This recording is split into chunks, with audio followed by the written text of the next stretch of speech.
Welcome back to American Zarathustra for a wonderful episode of Afternoon at the Museum. Well, it's actually evening here where I am, but that doesn't matter. It's all about the joy of reconnecting with Western history through our arts.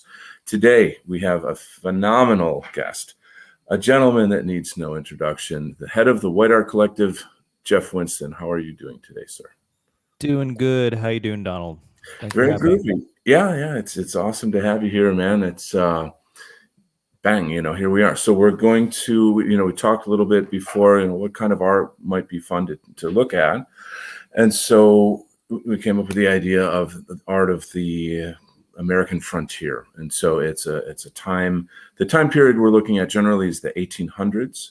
And there was some very, very heroic painting of that time. I think it really reflects the pioneer spirit of Americans. And especially in these times, I think it's very, very nice to kind of remind ourselves of the sort of challenges that our ancestors had in settling America and kind of discovering it for ourselves, et cetera, et cetera.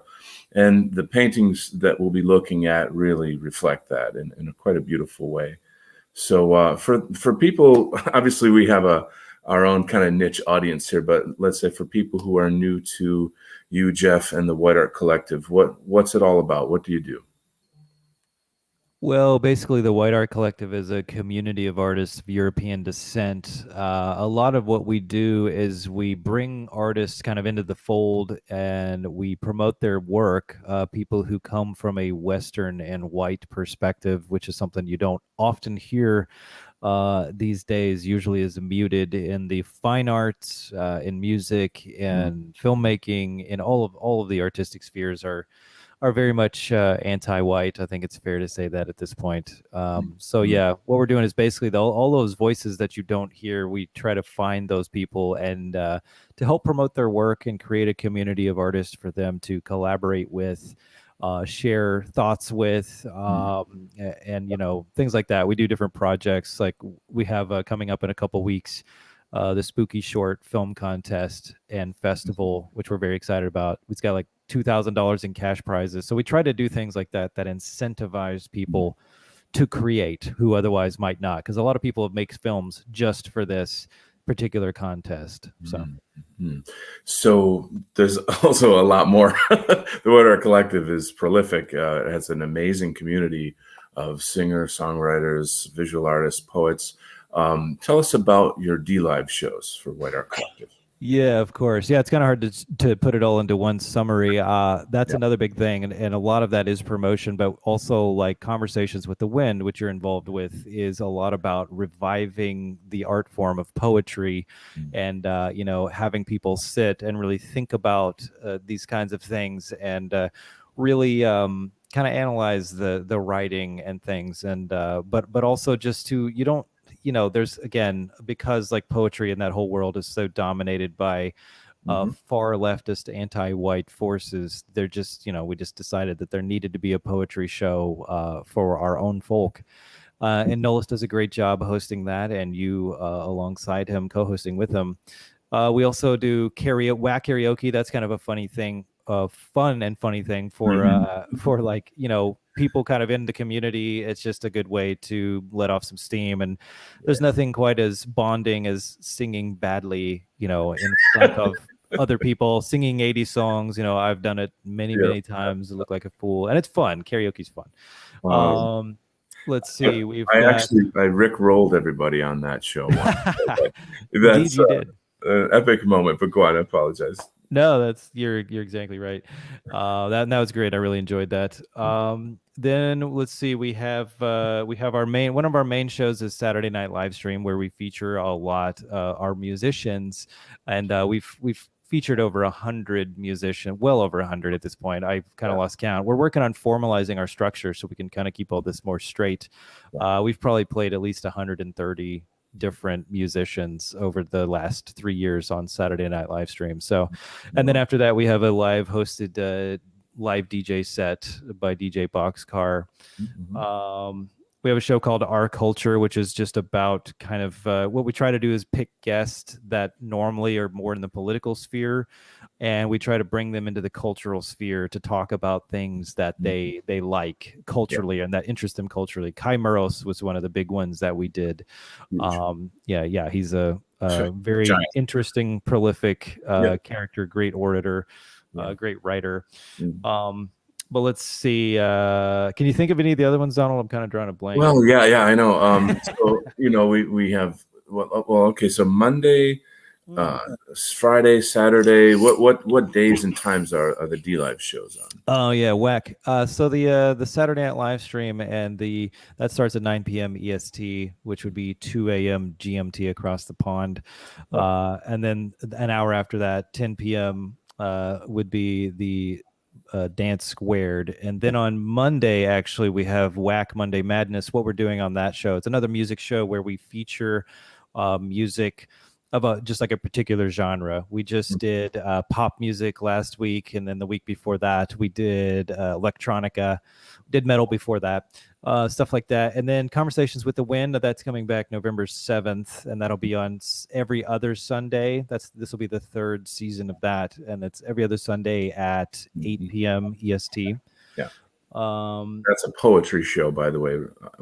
Poetry. The Poetry Cast. Let's see.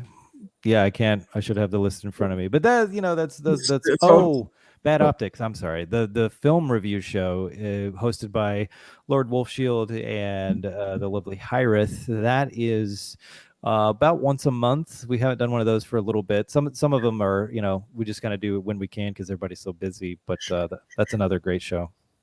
It's such an incredible community. I mean, I don't know, I've just felt so good about it. And it's been growing regularly and naturally, and we have all kinds of new people coming in. Our audience is growing, and our audience is sharing the links as well. It's just so cool to have some kind of cultural art scene that makes our online world more colorful and more enjoyable. It brings together people in the camaraderie of white well-being and white positivity. So these are huge things. And I again, always advocate for the audience to share these links out as much as you can. And I really strongly feel now is actually the time to push our content more into the sort of normie sphere. With the insane changes that are going on in the world, it's and it's all very open now. The anti-white agenda, critical race theory, all that kind of garbage that's out there. People really need to see that, hey, there's some cool stuff going on in our culture too. So come on over, hang out in our shows, get in our communities, get to know us. That's what it's about, white positivity. So on that note, frontier painting of the Old West, the American West. This is a kind of almost a romantic period of art in a sense. There's so much involved in it. I think we'll probably just jump right in. Frederick Remington is sort of one of the classic artists that people would perhaps know just by looking at his work. Pieces like you see his work kind of referenced in all sorts of advertisements and such. There's a great deal of like dynamism, if you will, to his work. You get a sense that you're actually there. It's not so much that you're distanced, but rather that you're in some way almost a participant. So looking at pieces like this, I think are kind of stunning because you're having like just a cattle rancher out in the desert, on his horse, and the use of the light, the use of the movement in the painting. It's very dynamic, even though it's quite simple. In a way, he's sort of framed here, sort of the top center of the area here. But you have a sense of time and space in this piece where you're led into the painting with this kind of negative space down at the bottom, and then this kind of horse sort of galloping down towards these other. They look like other horses or perhaps cattle, but it's kind of a dynamic piece. It's hard to think, what kind of hardships they must have gone through to settle those lands. And but what's your impression of this piece, Jeff? Well, I like it a lot. You know, I agree that it's very dynamic. It speaks a lot to me personally Mm, because as an American, like, well, I grew up, I'll give you a little background. You know, I grew up, my dad is the kind of guy he still watches almost exclusively old cowboy movies, you know. mm, mhm. And so he very much grew up on that. And I mean, we've literally got a picture of John Wayne on our mantle, you know, like prominently featured. So Wow. I mean, he really loves, you know, that era. And it very much is especially during that period of time, like from the 50s and 60s, there were a lot of like films and Yeah. TV shows about the cowboys. You don't see anything like that today, but it was Mhm. very much a romanticization of that period. And yeah, I agree. This painting, that's just the ones I've seen from him so far, seem to fall right in line with that. But it Mhm. really does. I mean, it speaks to me deeply because you know, I'm a founding stock American. My family's on my dad's side's been here since like 1621, and I Wow. feel a deep connection Wow. to the frontier, kind of, you know, the frontier and pioneer spirit, and Mhm. also the Wild West. Like those Mm. things I connect to a lot, you know. And I feel Right. too it's interesting to be discussing this period of art because I feel like a lot of people, well, you don't really hear much about it.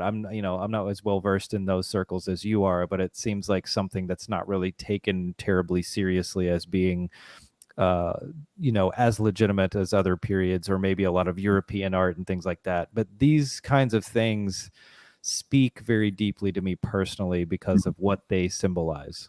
Absolutely. That what you said is so powerful in and of itself that you're in a sense like a descendant of this painting almost in some regard. You know, there's something about the spirit of there that kind of man versus nature, the sense of I'm going to go forth and occupy the land that I'm going to create my world and expand, and it's something powerful. And you can see how such ideas and representing white people in this manner is the exact opposite of the narrative that we have everywhere in this anti-white mediascape.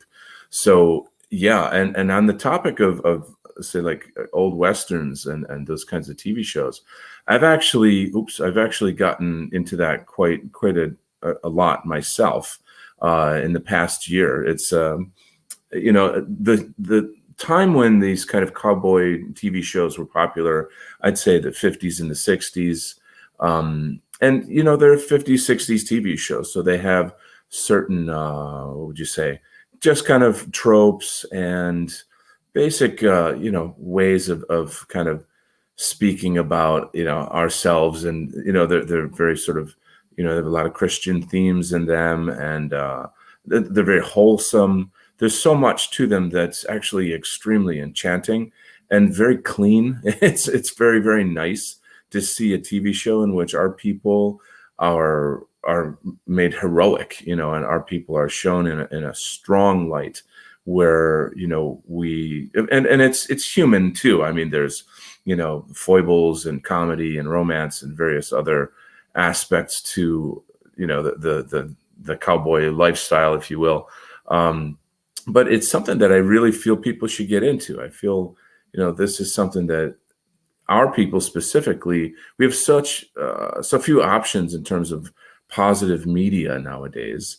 So I think cowboy shows are something we should kind of try to bring back. So let me just do a quick read here on the painter Frederick Remington, born October 4th, 1861.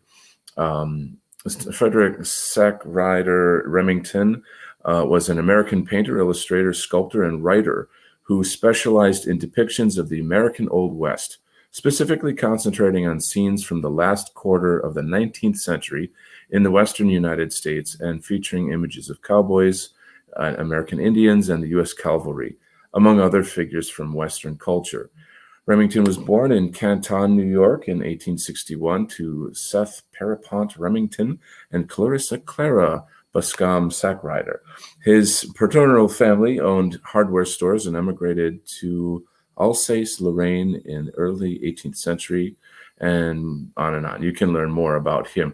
Here's another piece of his that is like if you study art history, you go to college for art, etc. This would be one of those classic pieces that they would bring up. to look at highlight Remington's work, but also the work of the period and the experience of the period here. This painting is called the Waterhole. And you can imagine water was quite a precious and scarce resource, So you're seeing a scene here where you have these frontiersmen fighting essentially Native Americans, and they've got their horses down here to try to keep this resource of this water. So it's wild in a sense that they're facing life and death every single moment of every day, and the bravery that they had in order to do this, the challenges that they had. I feel, this is something that we're in a whole new world where we're trying to pioneer our survival through this age of white genocide, and we're trying to find our way, and we're building our camps, and we're at war with the anti-whites, and we win some and we lose some, and we're trying to control our resources. They're trying to kick us off platforms, etc. So in a kind of way, there's an analogy here to our people and our movement.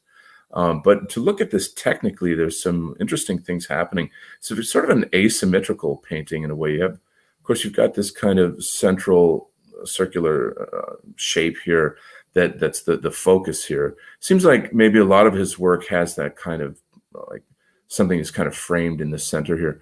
But the use of this shadow here and these two figures in the foreground, there's something about that that's very dynamic, and it's against these almost it's almost like he hasn't finished the painting. Like there's something extremely I don't know, light and dim, that maybe an atmospheric perspective here. You got to imagine, I suppose the desert's probably very dry. It doesn't have a lot of humidity, but this is a sort of a visual device of showing space, and in these great plains areas like that, you don't have a lot of, say, trees or rocks or this or that to delineate space, So in a painting, you use these devices, things that are closer or larger, etc.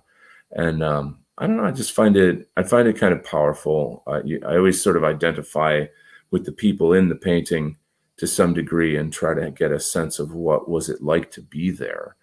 What impressions do you have of this piece, Jeff?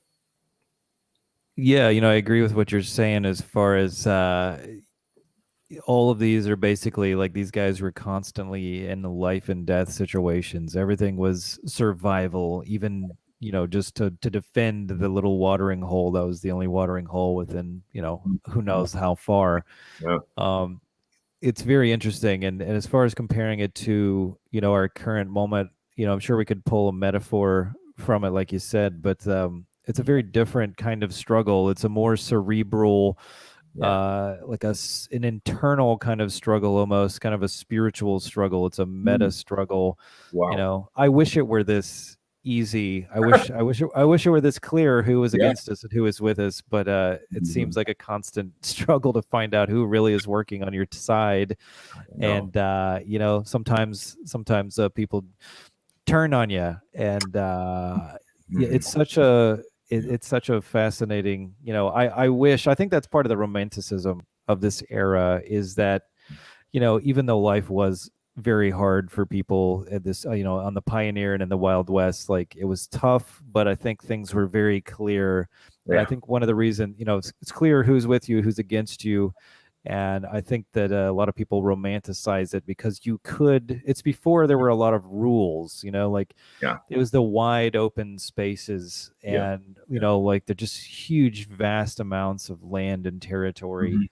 And now, like, we all feel very confined, like, they're trying to bring in 600 million, whatever, I don't know, whatever crazy thing, like, immigrants into America or whatever. And it's just like, we love those wide open spaces, and that's kind of the thing that we romanticize. And now we feel, we're so confined and boxed in by all these stupid rules and the COVID stuff, and also all kinds of government regulation if you want to start a business, and taxes. And anyway, that's kind of, I think it's interesting to think about, why does my dad romanticize that era so much? It's when a man could be a man. It's very clear.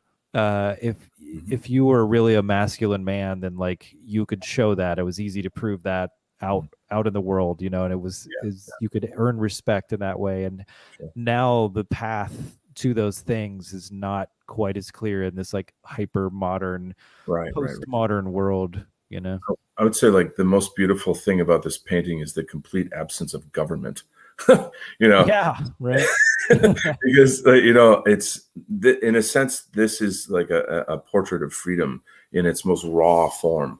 This is kind of I don't know, in a sense, I'm just saying within the context of how we're interpreting the painting and we're bringing our own meaning to it. This is an essential aspect of the art experience, which I bring up in every show.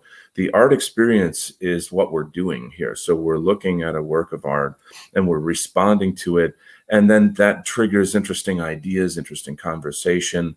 We're sort of trying to find how do we in 2021 relate to this painting, and that's part of the mission of the show, is to help us find our way back to who we are through the arts.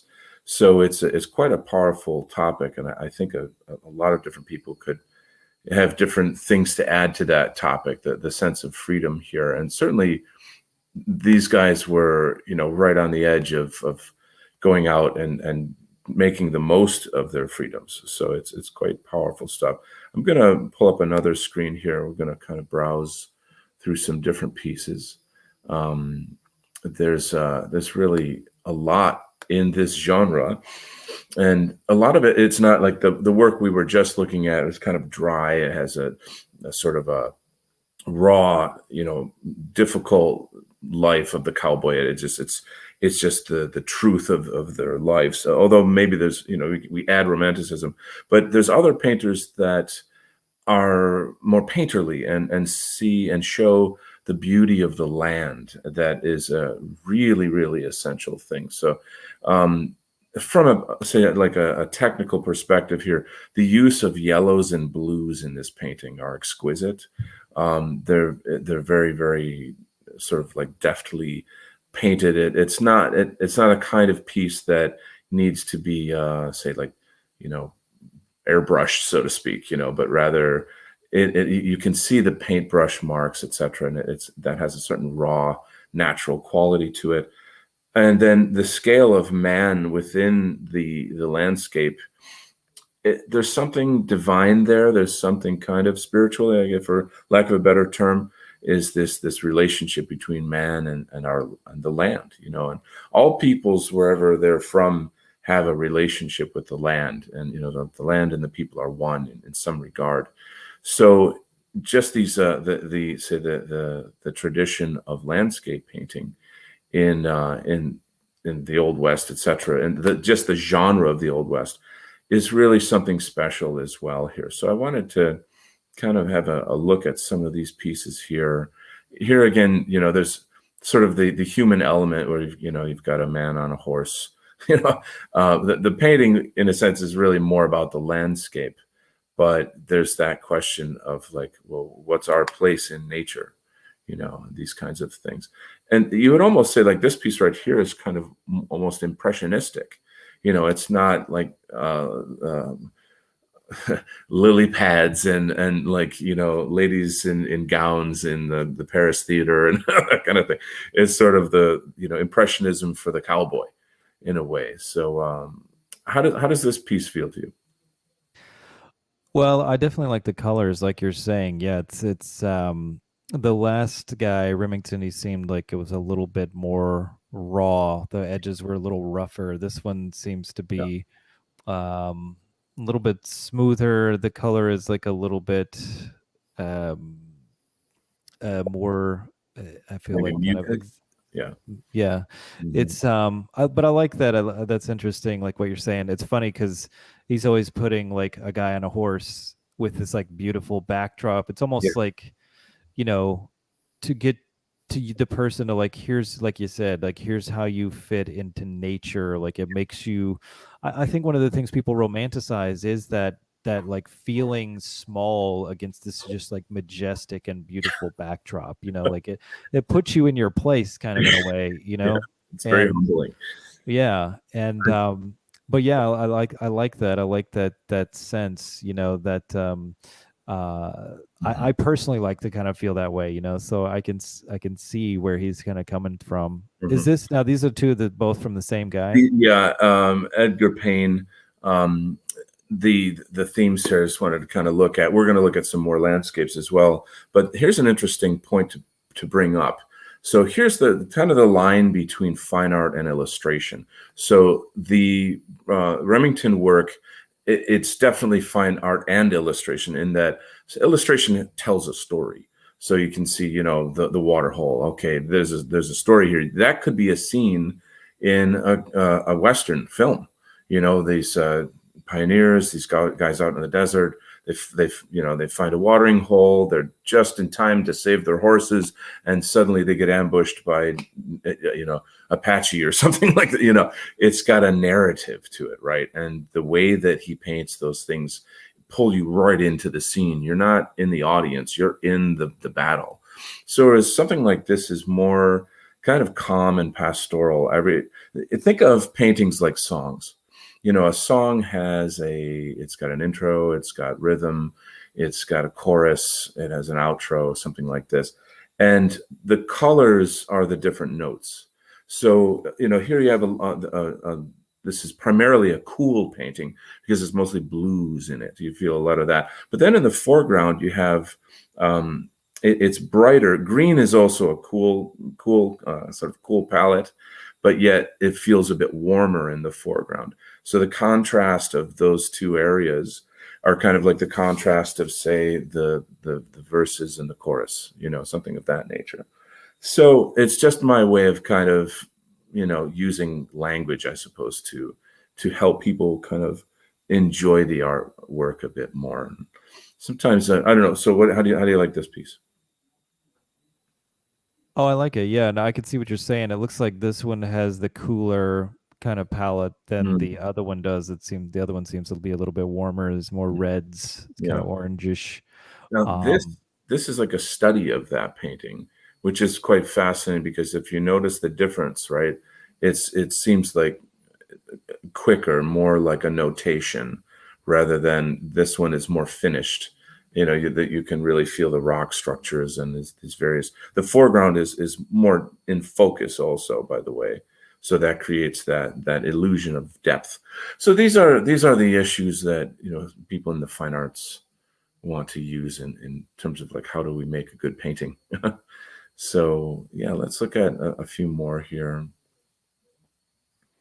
And it's interesting looking at photography as well of, say, of these landscapes and noticing how grand they are. But then as a painter, I sit and think, my God, somebody, put this on a canvas. Like this is something that, you see, this is an illusion. This is not a photograph. It's not an actual place.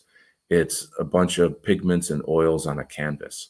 And so, but yet it's magically beautiful and you feel that you're there.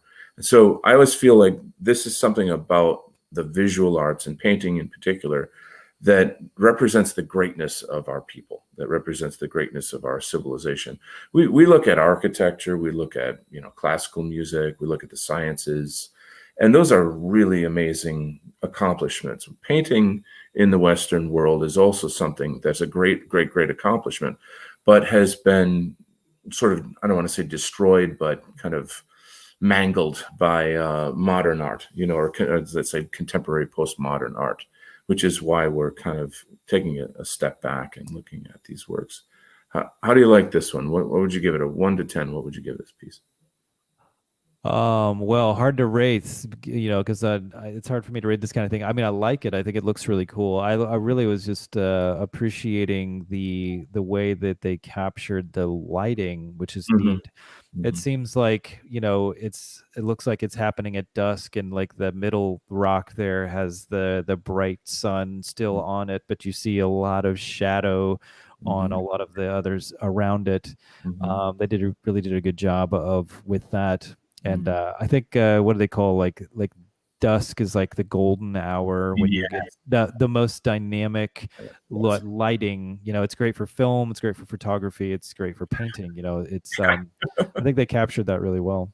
There you go. And so that's interesting because prior to the invention of the camera, another Western invention, um, painters were in charge of visual art. Obviously, I'm not discounting sculpture and those other kinds of mediums, but painting was it. And so they figured all that out over the centuries, and then it's kind of like film's relationship to theater is photography's relationship to painting. So photography took its cues from painting. It just went, and what other visual references do we have? Okay, landscapes, portraits, etc. And then photography took its own road, its own evolution, etc. So whereas like film used to look a lot like theater, and even like say in the 60s and 70s, there was a way that people spoke on camera that, they would yell at each other like, like, in the theater, you have to speak loudly so the guy in the back of the theater can hear what you're saying. You wouldn't normally yell really loud to talk to somebody who's 3 feet away from you, So that doesn't look good on film. That has like a very theater flavor to it, But anyway, kind of going off on tangents here. Yes, this is all about light, certainly color, obviously. And you can kind of break it down again into this sort of like cool and hot colors here, the warmth of the orange and yellows versus the cool of the blues and kind of some burgundy in here.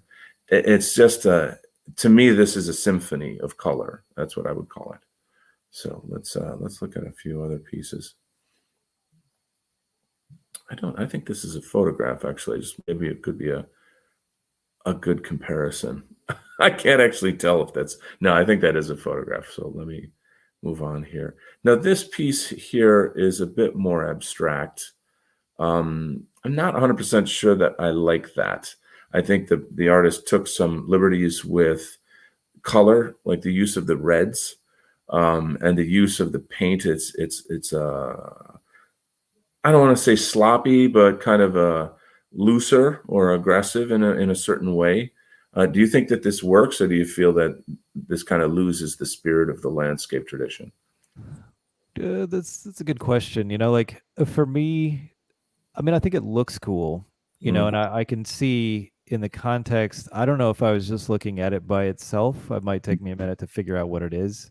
Because like in the It's that. context, Yeah. yeah. But that white thing in the background, for some reason, I keep looking at it. Kind of reminds me of like a barn or It something. does weirdly look like that. Yeah. But kind of my personal feelings on the abstract, which, as you know, is a constant ongoing discussion in these spheres artistically, is I like abstract, like in film or music, Cool. or really any of the arts, like when you also have a more grounded, you can also have a more grounded root, if you will. I don't know how to put it, but I don't like a film that's too abstract. I need to know, I need more than that, but you can go into an abstract dream sequence Yeah. if you give me something to hold on to, if I know where I am. But if the Right. entire film, like Yeah. a lot of people like David Lynch and think that he's very, got a very European Western type of filmmaking, I'm not Mhm. necessarily on board with that. For me, a lot of his stuff is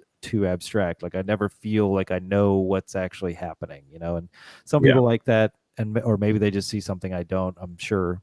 But yeah, I lean towards, it doesn't have to be completely literal or, just like here's the landscape.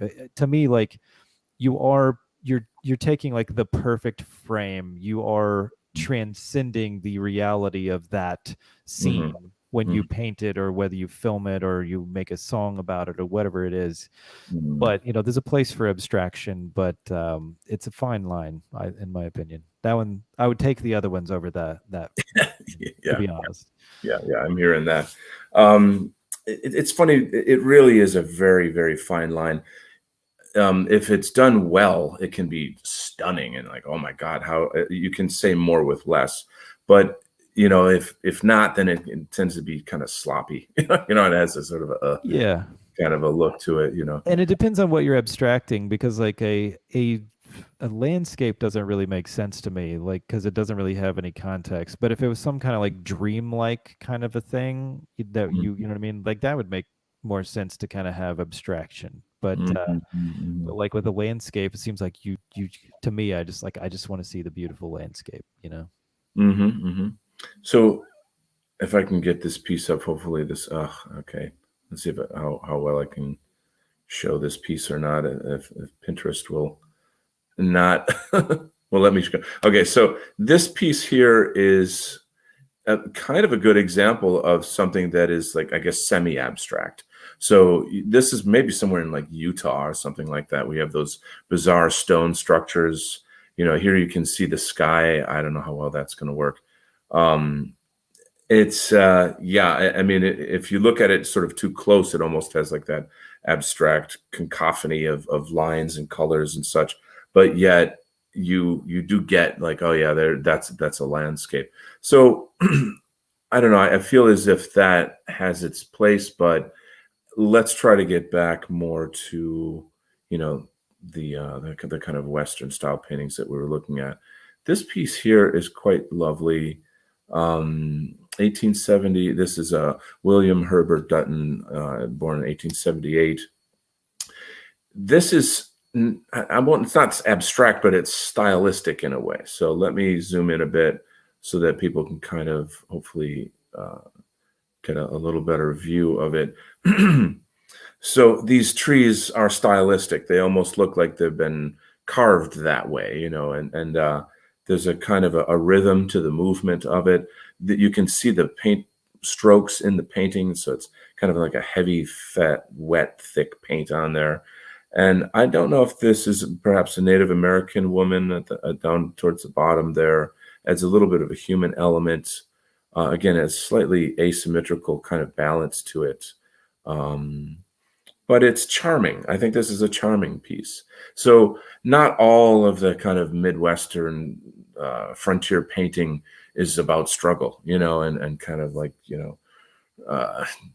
rustling cattle or something like that. So it's lovely to see these different kinds of pieces, and almost has a poetry to it. I guess I would say that. How do you like this work?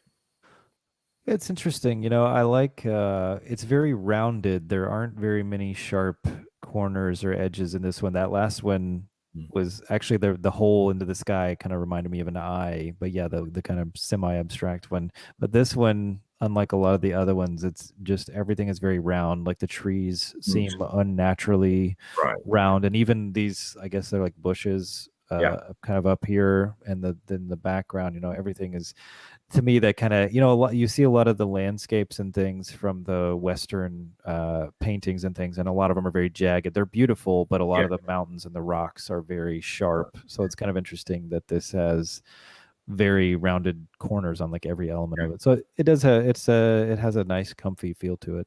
There you go. It's stylistic. So this is interesting in that it's the artist imposing a style or form onto nature by representing it in this way, which is a kind of an interesting aspect. So when photography comes into the game, painters had the question, okay, well, what do we do now? If somebody can click a button and get a representation. Granted, it's not color at the time, or it's a different medium, etc. They can't control the lighting and the various aspects. They can't portray, say, like a scene from the Bible or history or mythology, right? Which painting can. But here you have this, a little more freedom in the way that the approach to landscape painting is stylized. So that's kind of nice.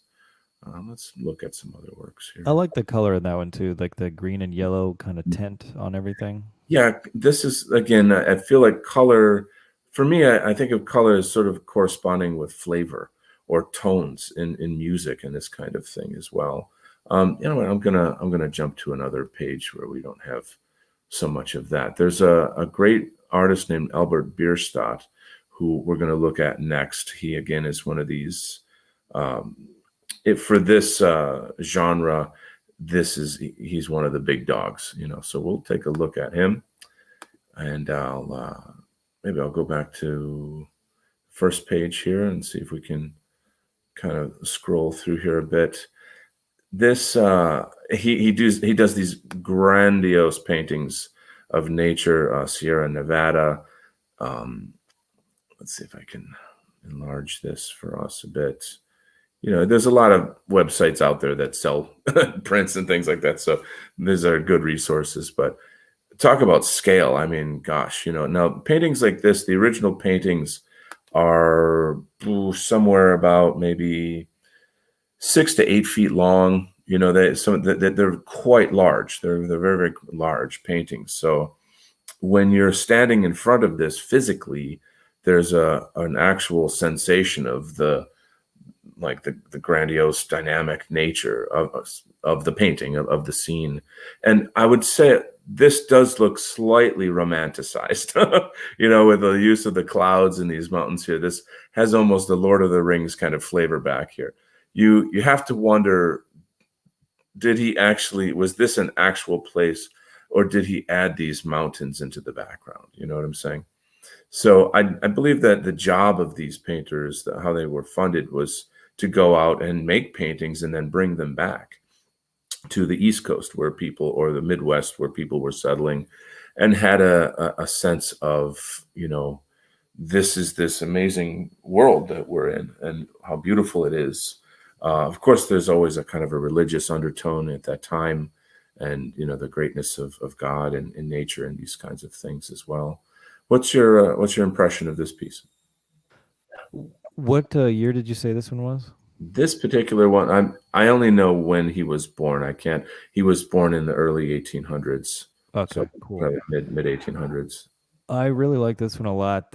I feel like he's really good with this one. Feels like it has a lot of depth, and like with the mountains way in the background, and this one is, I think, even more precise than that other one with the lighting, because it looks like on the front where the deer are, I think those are Yeah. deer. Yes, they are. They're kind of in a light, kind of a pocket of light there, like it's one of those days where there's like clouds and you see the rays of light shining through. Mm, And so like the sun is shining through the clouds right there onto them. yeah. And then in the background, it looks like there's another pocket of light back onto the waterfall. And then over the trees there and in the middle part of the water, there's, I mean, that to me, that's pretty masterful use of It's insane. color and paint to get Yeah. that kind of a dynamic look for lighting. Yeah. I like that a lot. I like the grandiose nature of it. It's very, it's very epic, like you said. It There you feels like a scene of um, something out of Lord of the Rings or something like that. And Yeah. yeah, I like this one a lot. I think this is my favorite of the ones I've seen so far. Yeah, the longer you look at it, the more you see. Every corner of the painting is a painting in and of itself.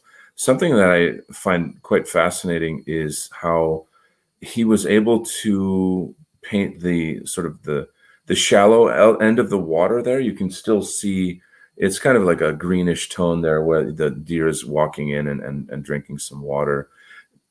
That the water is so still and so clear that you can see the bottom of the lake underneath the water. And then it becomes kind of more aqua as it goes back. And there's this, everything seems to lead to that waterfalls, that kind of, your eye kind of falls back into that location. And I think that the use of this very subtle stream of, not stream, like this line of light across the horizon here, where the water is, that would be called the horizon line. It brings the whole thing together in a real subtle way, because we can see past the trees here on this little isthmus here, the depth of how far back this beautiful lake goes, and you just wish you were there. Yeah, right. You wish you were having a picnic there. And the other thing is like the reflection of the waterfall and the mountains there in that, in combination with actually being able to see into the water, is really incredible. Right. And so that's part of what's stunning about our arts, that people have the capacity to create works of art that are so detailed and so realistic. I don't know any other culture, frankly, in history that has been able to, do this. That, in a sense, as simple and a pastoral as this is, you have to try to understand like the years of kind of study and science and experimentation that went into learning all the tools and techniques to make a painting of this kind. So it's priceless, to be really honest with you. For us today, everybody's got a camera in their hand, and we just click, click, click, click, and everything is disposable. We're not connected. We don't see what's precious anymore because we're just consuming things at a rapid rate, you know. So works of art like this it's not just what is in the scene of the painting, but it's kind of the history of how it was made. You know, I mean, think about people coming from Europe to North America, and you have this wild frontier, the insane hardships that they went through. Why did they do it? How did they do it? And what was in their spirit that allowed them to do this? And then they were able to bring their sciences and arts to North America and settle what we now know as America here. So, you know, there's a lot of layers to this if you dare to go there, if you peel them back, you know. So, again, it's hard to see this just on your screen, right? But if you're looking at a painting like this and it's, you know, say, you know, like 5 feet or 6 feet wide or something, it's very overwhelming. And of course, you can go up close and kind of look at all the nice little details. How do you like this piece?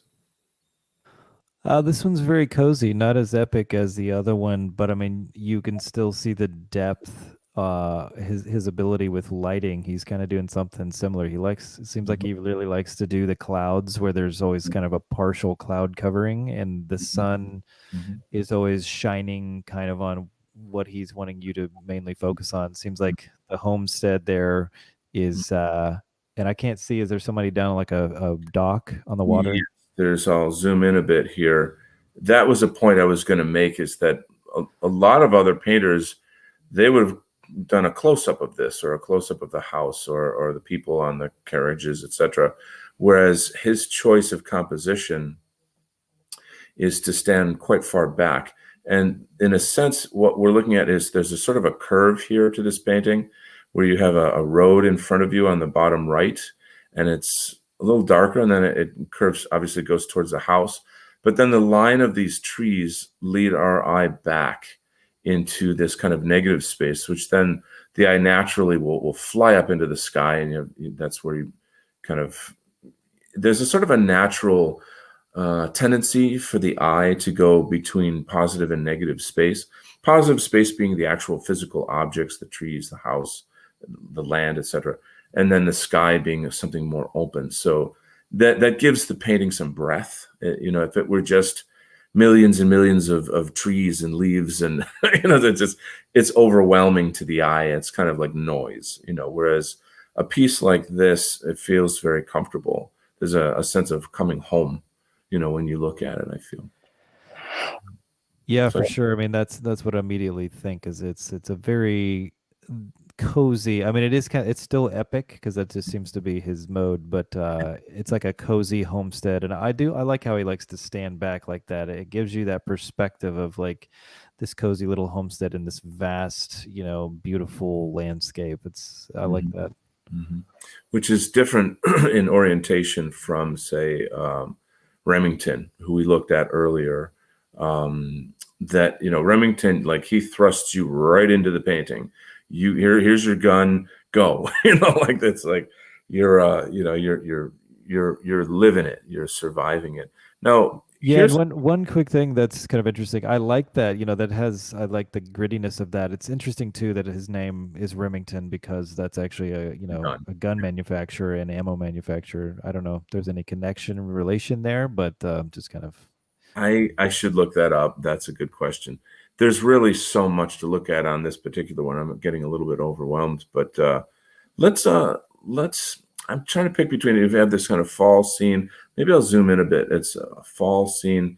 This, I think, is almost religious in nature with the light and the clouds. You know, I mean, to make clouds and light a theme in and of itself. So let's try this one, Sunset in the Rockies. We'll zoom in here. You were just talking earlier about the sort of the golden hour, yeah. you know, the time of sunset. And so here's kind of a really strong example of that. If you look closely, you can see the device of the waterfalls there again.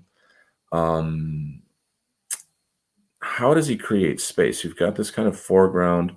You have this interesting I don't even know what to call it. There's the trees and there's these nice rocks here, and they kind of walk you into the painting. They walk you towards the sunset.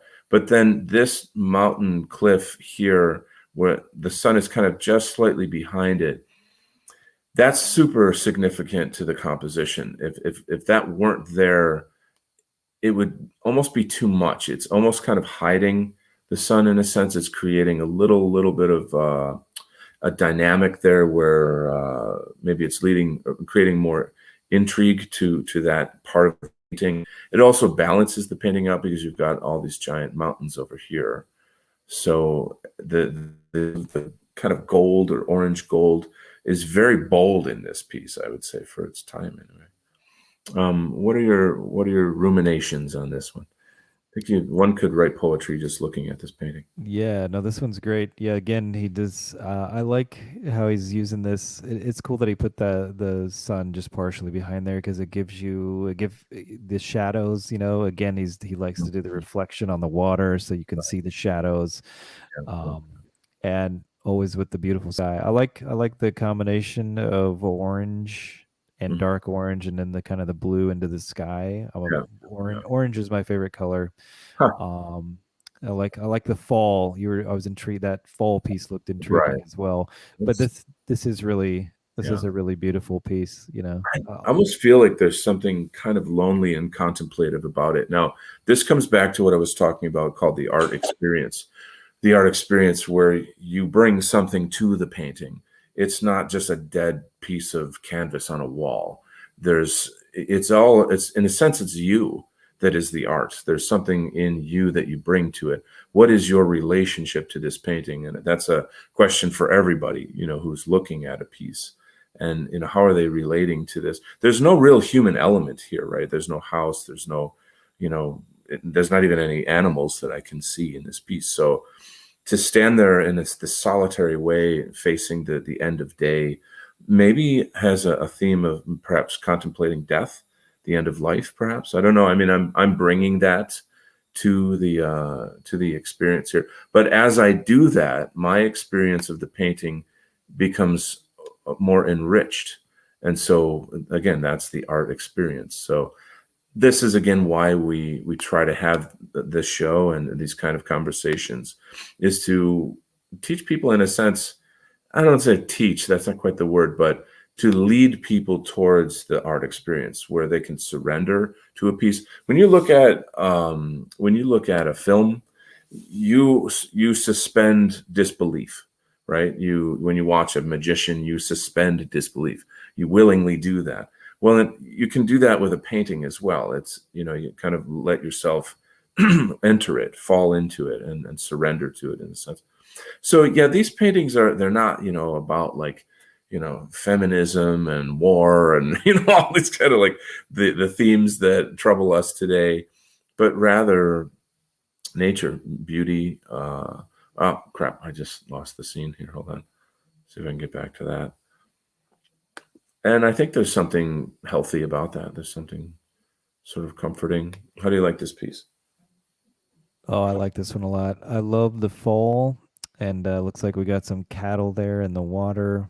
Yeah, He's doing this similar stuff, with the reflection. the Yeah, the reflection, the lighting.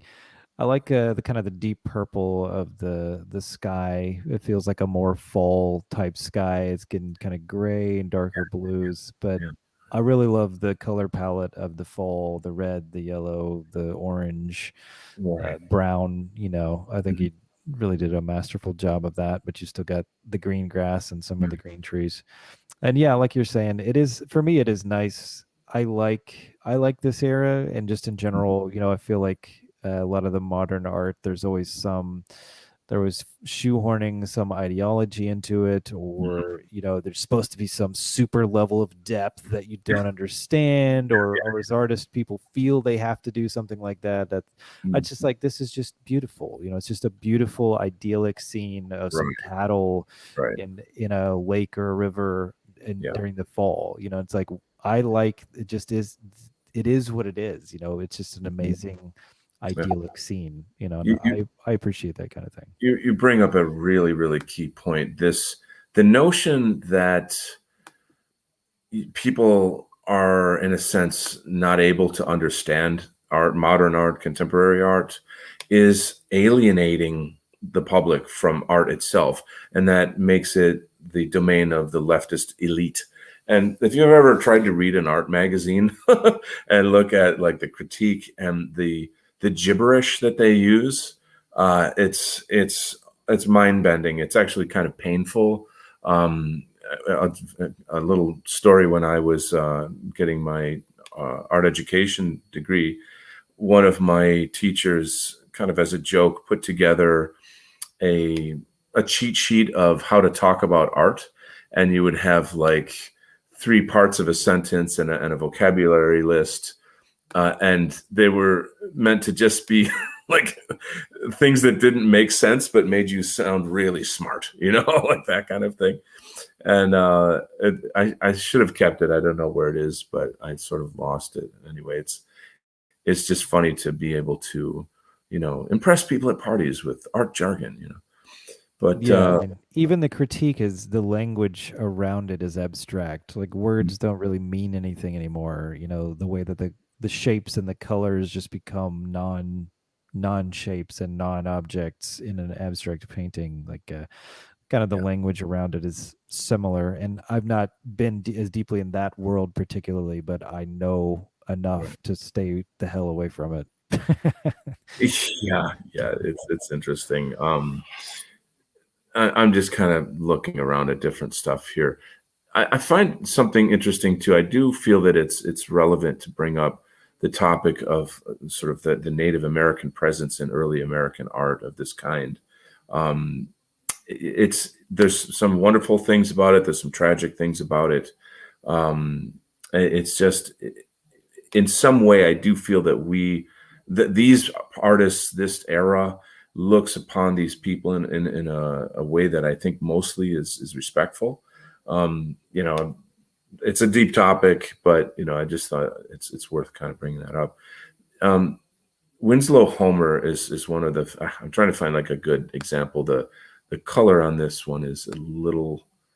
It's not that bad. I'll go with this piece here. So Winslow Homer is one of the essential American painters, and here you have the, sort of the schoolhouse playground yard, it maybe recess, and, the boys are out playing in the fields, and, some kind of game that they have. And it's, again, there's an innocence, there's a charm to it. It's difficult to see, but there's actually a small village in the background. You can see the steeple of a church. The use of the light is very lovely in here. There's a certain care that he brings to the way that he represents people of this time. The composition, the flow. There's a sort of rhythm here and motion, and it's just a picture of daily life in the time. So I guess there's something to be said about the simplicity of that and kind of how charming that is.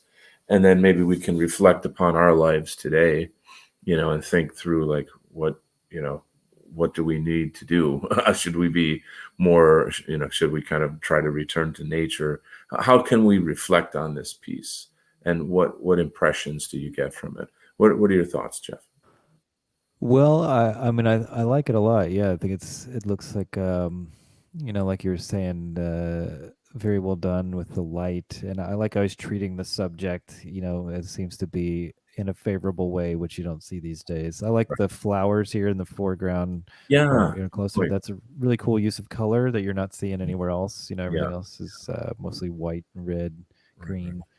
So that's pretty cool. That's a It's nice little touch. this is an important device too. Speaking as an artist, a painter, how do you lay out the space, especially in this kind of sort of flat, normal way of looking at things? So what you sort of need something in the foreground to set off the space. If that weren't there, this part of the painting, that corner of the painting, would kind of be very flat and a little bit dead. So here it actually has a function to it. So it's just a bit of a charming piece. That's so like you were saying before, like beauty for the sake of beauty. It's something that seems to be kind of missing in the arts nowadays. I feel like, contemporary art, if it's not ugly, then it's not good art, kind of according to the standards of what I see out there. And Now, it always seems like it has to be making a statement, also some kind of like a socio-political statement. Like it just can't, like you said, it can't just be allowed. Like, look at this beautiful scene, mm, look at the sky, look at the moon, look at mhm, these kids playing. Yeah, mhm, it's never allowed to be that simple, and just speaking to what you were saying about like I kind of used to have a hard time relating to art pre 1965, and that's mhm, because I kind mhm, of, only in the past few years came to the understanding that I think that's largely because there was just like a cultural schism, and everything kind of after that era I couldn't relate to. So a lot of those old cowboy shows that you were talking about and art like mhm, this, mhm, there was a time when I wouldn't have been able to appreciate it. I mean, almost in a way resented it for being so simple and idyllic and romantic. And really, that's the kind of things I longed for, but, you mhm, know, lived in a much darker world, a kid of the 90s with the mhm. grunge. And, there was a lot of great and beautiful things that came out of that as well. But Yeah. it's interesting. It's been an interesting journey to reconnect back to those things and actually feel connected to them. But it was a process. Sure, sure. That's interesting. It opens up a lot of other narratives of like our lives, and once again, it points out kind of the function of the show is to sort of kind of dig back into our history. We'll look at one more here before we wrap up. This is a piece by a kind of visionary painter. He, in a sense, he would this painter would fall in the category of like an Edgar Allan Poe of the canvas of the oils. Albert Pinkham Ryder. This is called Siegfried and the Rhine Maidens. So there's clearly a kind of Germanic mythology happening here, and it's quite different from the other works that we're looking at. But this he was born in 1888, so it's something about the period of time. And the use of the landscape, though, is what's key here. The use of the light. This is a theme that seems to be kind of carrying on through the show. It's There's a sense of, first of all, it's very dark, very high contrast painting. The actual painting itself, the oil on the canvas is maybe about a half inch off the canvas. Like it's layers and layers and layers and layers. So it's a very visceral painting. It's a kind of a nightmare for museums to take care of this because it wants to chip and crack and fall to pieces, but they keep sort of gluing it back together. But I've always thought there's something kind of it's both romantic and nightmarish, which is a very odd combination, right? This the sense of the tree and the night and the wind in itself are almost alive in their own kind of way. This tree almost seems to be like some sort of a living creature that could move almost like an octopus or something. The way that it's kind of, and then the way that it interfaces with the moon and the wind. It's There's a sort of circular air or wind kind of this motion that's moving through the piece here. You have these maidens in the river that are kind of startled and running away from Siegfried here on his horse. So I just feel that it's highly dramatic. It could perhaps I think this would maybe make a good play or something, or a scene in a play. Well, how do you respond to this piece? Yeah, it's interesting. I think it's the most stylized of all of them. Like you're seeing a lot into his head almost. Yeah. Some of the other ones are Hmm. more, there's a style, you can tell the style of the particular painter, but this one is, like you said, it is a little bit dreamlike and nightmarish. Yeah. With the going on, the contrast with the color, it's got a kind of a more yellowish Mm. kind of a tint, not putrid necessarily, but it doesn't have a warmth to it, so it Yeah, doesn't there's doesn't something's necessarily wrong. make you feel good. Yeah, Yeah, like something's wrong in this piece, but you can't yeah, quite feel it. yeah, like the women down there, the kind of their way they're moving around, like you said, yeah, they're kind of moving away from the guy, like there's a surprise going Yeah. on. And yeah, those types of trees just look gnarly. It's Yeah. not a pretty tree. It's kind of dead, Right, you right, right. know. And what is like in the middle? Okay, so like that black kind of thing in the up in the middle. What is that? Is that like something in the sky, or is that part of the tree? I would say this is that could be some. I believe this is part of the tree here, and Okay. since you have a bright moon behind it, then it would be darker in this location here. Gotcha. Yeah. Yeah. I mean, it kind of, it's slightly, parts of it are kind of abstracted a little bit. Like Sure. the Yeah. kind of the clouds in the background are really interestingly shaped. You know, Mhm. they don't have the shape of typical kind of clouds. So No. it's, Yeah. yeah, it's a very interesting piece. I like it because I like dark, kind of spooky kind of stuff. And Hmm. it's Yeah. definitely provocative, you know. So Um, just in time for Halloween. yeah, But perfect. this piece actually, it's interesting in the context of this show. We've talked about, painters that paint just what they see. And then there's this range of kind of abstractifying or stylizing painting, all the way to the other end where it's pure imagination.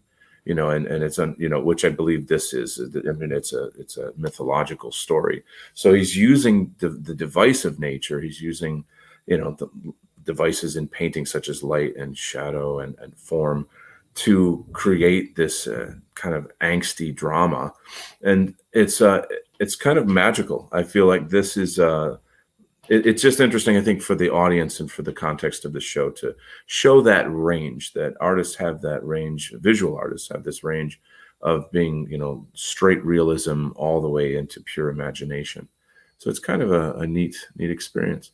Well, Jeff, I want to thank you very much for joining me today. I think this was a really, really cool hour. I really, have praised you to the sky for all that you do with the White Art Collective, whiteartcollective.com, whiteartcollective.com. Everybody, please subscribe, share, get involved in our culture. I'm extremely happy to everybody in the audience that joined us today. Once again, it's on you guys. Share these links as best you can, as much as you can. I'm sure there's so many other questions and conversations that could spin off of this hour. And so, maybe we'll just keep it going on with our talks, our chats online, etc. But if there's somebody in the audience who would really like to be on the show, or there's a theme in this show about the visual arts that you'd like me to cover, feel free to contact me on Twitter or wherever. American Zarathustra at Gmail is also one way to contact me. So once again, Jeff, where can people find you? And let's wrap it up. Yeah, whiteartcollective.com. Go over there and subscribe to the email list so we can try to keep track of everybody, and you can keep track of what we're doing. We're going to be doing some big stuff in the near future. Spooky Shorts is our big project on the horizon on October 30th. I'm really excited about that. The submissions are starting to come in, and there's lots of great stuff. And we got some big stuff we're working on for that. We got some more shows in the works that will be coming out soon. I know we talked about shows earlier, but keep an eye on our Twitter at White Art Collective, also Gab at White Art Collective over there. Check us out on Telegram at Whack Announce. And yeah, and through all that, you should be able to keep track of all the shows and going on and events that we've got happening. So thank you, Donald, for having me. This was really interesting and fascinating. My main areas of expertise are film and music. So I Yeah. love painting. I love color. I love looking at the composition and the texture, and so this was very educational and interesting for me to go through this. And it was cool to get to go and look at this era of painting too, because you just introduced me to a bunch of painters that I wasn't aware of, didn't know their names. So I'll have to look into some of that more deeply. Appreciate it. Wonderful, wonderful.